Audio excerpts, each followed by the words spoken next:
Yo, it's Derek. Risk of Rain 2 is easily one of my favorite roguelikes, and with the Seekers of the Storm DLC's release a short while back, I thought it would be a good time to give the game a shot for one of these little videos. Now, just to make it clear, I had 200 hours in Risk of Rain 2 before starting to 100% it.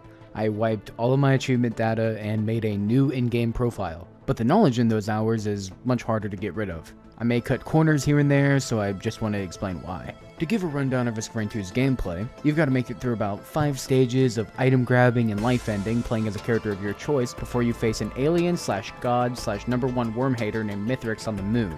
Alternatively, you can choose to fight the Void Fiend or the False Sun, if you spent the $15 to buy either of the game's expansions, or you can continue your run until you either die or you do this to your game. This is a recording, not a screenshot. Aside from character and difficulty selection, you also have the freedom of using various artifacts you can collect during your runs. Just to get it out of the way, I'm going to be using the Artifactor command for virtually every single one of my runs. If you have a problem with that, I have an actual job and I respect my time. If you want to help me quit my real job, I now have a Patreon you can subscribe to for just $1 a month.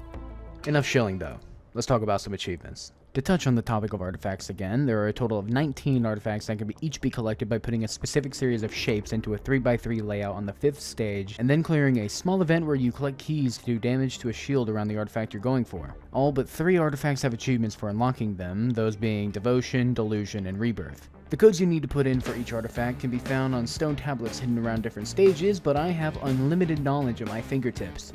Each artifact is activated during the event you go through to unlock them, but only one can really cause a problem if you're unprepared. The Artifact of Chaos. It activates friendly fire for both players and enemies, so just make sure you don't have too much AoE like I did on my first attempt. A couple gasoline and an ignition tank or two will just blow you up. Aside from Chaos, though, all 16 of those achievements are incredibly straightforward. Just try to avoid doing artifact unlocks, 4 hours into a run. Enemies just become so scarce during the event, and you need enemies to drop keys to do damage to the shield. So honestly, it's just better if you reset after a couple loops instead of going for 6 artifacts in a single run.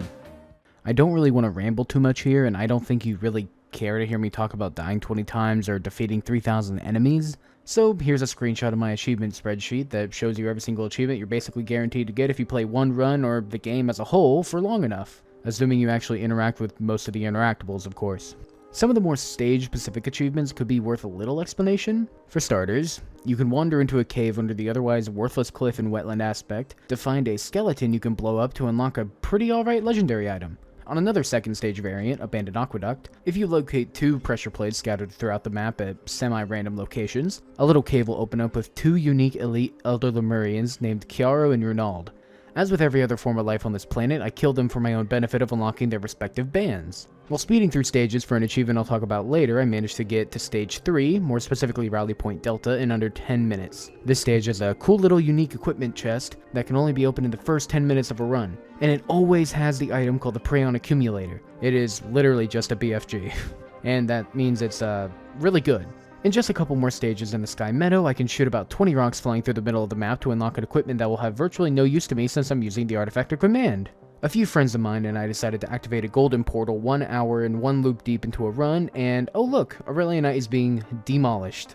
Defeating her before needing to reactivate the 7 beacons around the stage to make her vulnerable again nets me the Blackout achievement. If I also decide to visit the Bazaar Between Time by activating a Newt Shrine on some random stage and using the blue portal, then, obliterate myself in a celestial portal, I can easily get the Cosmic Explorer achievement for using 3 different portals in the same run. While the topic of Newt Shrines is fresh, each standard stage has a predetermined set of locations for these little shrines to spawn. They each take a singular lunar coin to activate, which is a decently rare currency that carries over between runs, but for ending a run through obliteration, you can get a whole 5 lunar coins. Do this twice or just save up at least 8 lunar coins, then you can activate 8 unique Newt altars for the Newtist achievement. If you've got the spare lunar coins, you can even support Newt's business and grab 5 lunar items in one run to get the Moon Worshipper achievement.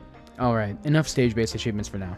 These next few achievements are just ones you kinda have to focus on. You might not get them without shooting for them specifically, so just to be safe, I excluded them from that list of virtually natural achievements. For Rapid Fire and Going Fast Recommended, you've got to reach plus 200% attack speed and plus 300% movement speed respectively. Just pick up a few soldier syringes for attack speed and some Paul's Goat Hoofs and energy drinks for some movement speed, and you've got these achievements no problem. If you end up using a 3D printer to get any attack or movement speed, you could duplicate 7 of the same item to get another achievement, With all that speed at your disposal, why not search for 3 combat shrines in a single stage for one more easy achievement? Never Back Down just requires you to fully charge a teleporter in 4 consecutive stages without leaving the radius.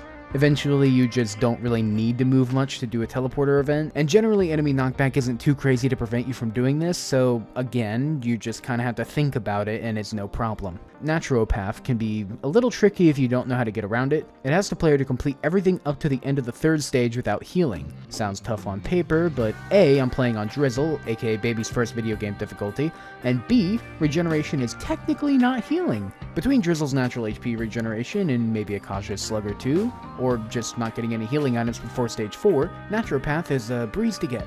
Eventually you'll probably be doing too much, well, everything to take damage at any point during a teleporter event, which does net you an achievement. And hey, if you struggle, that's alright too. Charging a teleporter with 10% or less HP also gets you one. The final achievement for this section is easily the most annoying in my opinion, but yet again, you just kinda have to build around it. The Demons and the Crabs demands the player to kill 20 hermit crabs by having them fall off the map. If you aren't thinking, you may pick up too much, essentially passive damage, to make this achievement even possible. But really all you gotta do is loop once or twice, hope your loop stage 1 is Titanic Plains, and make sure you have the Primordial Cube equipment so you can force these little things off the edge. A fuel cell or 2 would help a lot as well.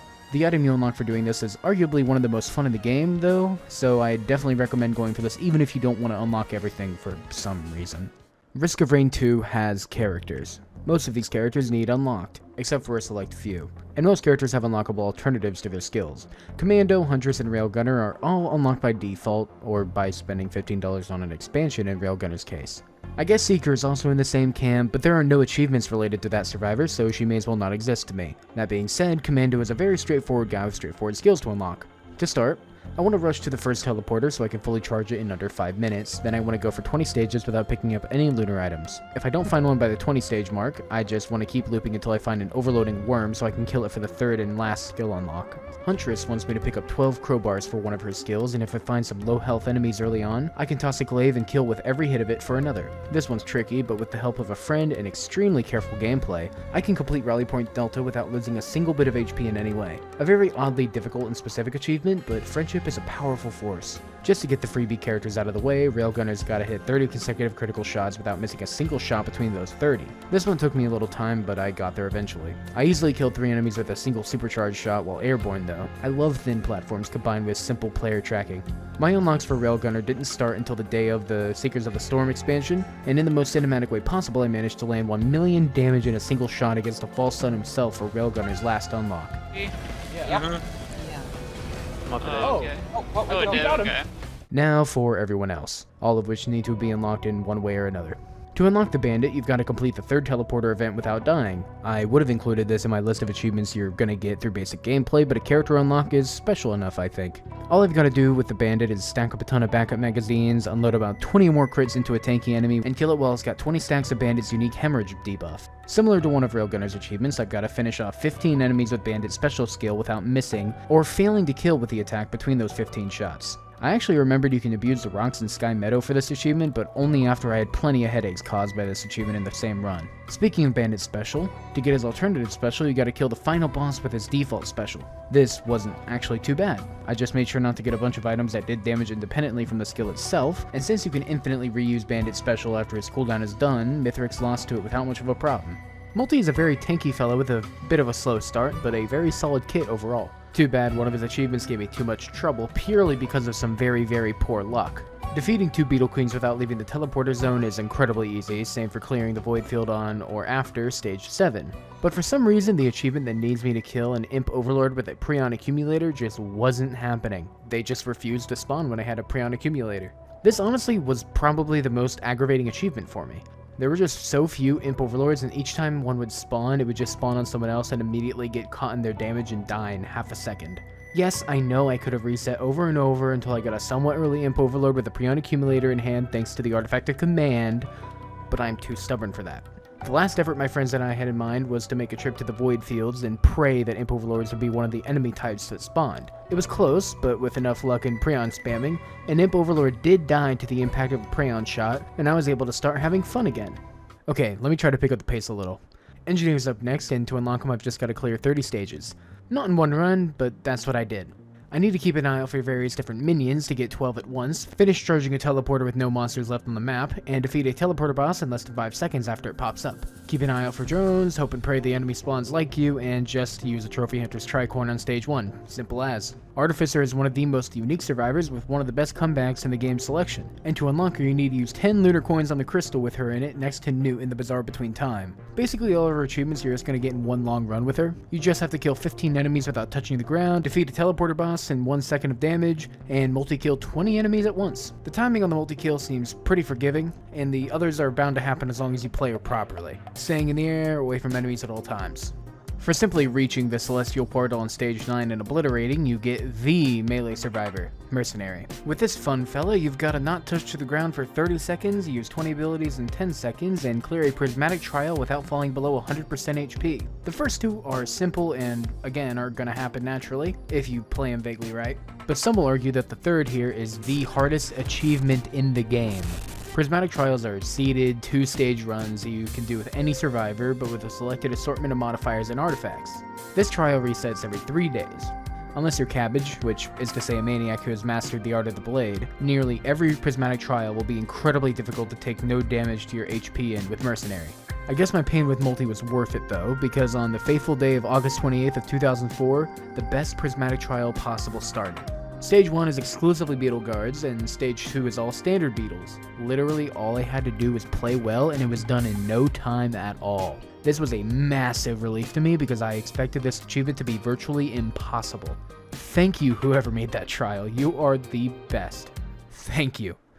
Rex has a fun unlock requirement that forces you to carry a bomb as an equipment on your back until you reach a specific 4th stage, Abyssal Depths. Fortunately, Multi has a gimmick that lets you switch between 2 different equipments, so I can just ignore the fuel array altogether until I reach the stage I'm looking for. You need to play with someone else since Multi can't get the fuel array on his own, but I have already established that I have friends. Rex has some fun achievements.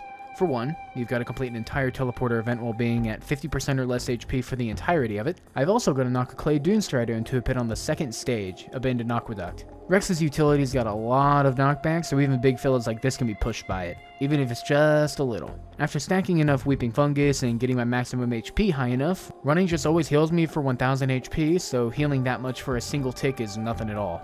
To unlock one of my favorite survivors, Loader, all you've got to do is make it to the 4th stage called Siren's Call, break some eggs, then defeat a unique enemy. Loader's got to hit an enemy at 300 miles per hour with a charged gauntlet, which you'll most likely do without thinking about it. I've also got to get to the Artifact of Vengeance so I can defeat 3 other Loaders. A couple friends and I decided to do a little speed running and go through the Celestial Portal within 25 minutes or less to get Loader's last achievement. So next up is Acrid. All you've got to do to unlock this guy is to head to the bottom of the Bazaar Between Time, go through the Void Portal, and clear the Void Fields. All 3 of Acrid's skill unlocks are ones you'll most likely just get by playing him enough, so I'll just skip that and talk about Captain. All you gotta do is beat the game to get him, and he's quite the powerhouse. One of his 2 easy achievements just requires you to get a TC-280 drone on the only stage you can spawn on, Rally Point Delta. Even without looping, it's very likely to show up. Another easy unlock for Captain requires you to visit 10 different maps in the same run. Just loop some and check out a portal or 2 and you'll be fine. Captain's last unlock is actually the rarest in the game aside from the 3 new Seekers of the Storm achievements. You have to kill Mithrix with a supply beacon. Unlike Bandit's similar achievement, Captain can only use the skill the game wants you to kill with twice per stage. There is no way to get one of your beacons back, you just have to hope that Mithrix is nice and doesn't move too much for the killing blow. If you want to make this achievement a little easier, stack about 4 or 5 of a lunar item called Shaped Glass. Mithrix's HP isn't high enough to survive 1 strong gust of wind with this amount of HP reduction, and your damage should be good enough to not worry about dying in the first 3 phases of the fight, so there's no need to sweat the HP reduction to you too much. Now that every character and skill unlock is done, I can talk about mastery skin unlocks. Every character in the game has an alternate skin that requires you to beat the game or obliterate on the hardest difficulty, Monsoon. I had a very sporadic pattern of mastery unlocks, but I did start with Commando. Since I'm still using the Artifact of Command, I kinda use this run as a test for what items to get and when, and how many. For damage, virtually all any character needs is like 5 or more Polyloots, maybe some Plasma Shrimp if your character attacks fast enough and can keep away from damage like Commando can, though I unfortunately never got a Plasma Shrimp in my winning run. Other than those void items for damage, I usually like getting a fair sum of Mochas early on and slowly building up to 100% crit chance. Whenever I need healing, Harvester's Scythes and Weeping Fungus are easily enough to keep me afloat. Whenever I go for Engineer's Mastery, I of course go for Bustling Fungus instead. I also end up getting a healthy sum of sales stars all the time since my mastery runs came after the recent expansion's release. Commando is the only survivor I'll be defeating Mithrix with on Monsoon. Everyone else will just obliterate since that's easier and more consistent to me.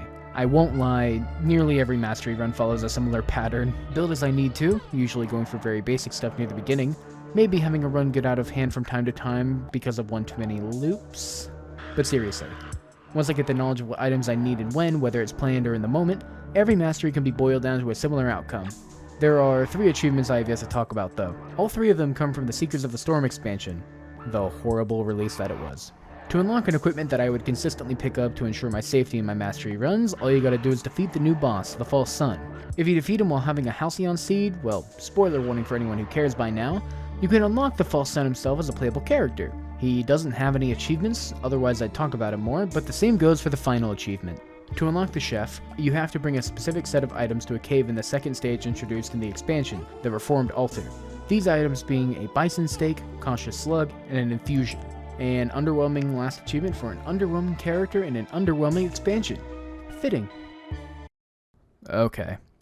When I originally wrote the outro for this video, most people were under the assumption that Risk of Rain 2 was just kinda left dead in the water by Gearbox after the Seekers of the Storm DLC released. I was gonna go on about how I love Risk of Rain 2 but cannot recommend it right now because of who's in charge, but things have changed. The team behind the game right now are almost done with a whole 3-phase set of updates to improve the quality of the game, despite what I assumed to be annoying corporate deadline nonsense, nearly killing it when the Seekers of the Storm expansion was originally released. I'm fairly certain that the final phase of the overhaul is just around the corner, and with how good the last 2 updates were, I am beyond excited to come back to the game whenever they fix the new survivors. I'm still a little mad they made Chef the worst survivor in the game. Okay, no pouting. I hope you enjoyed hearing about the experience a random guy on the internet had while playing a game a little more thoroughly than average. If you want to support this guy, interact with this video somehow, or even throw a crinkled dollar at me on Patreon if you'd like. I'll see you in the next video.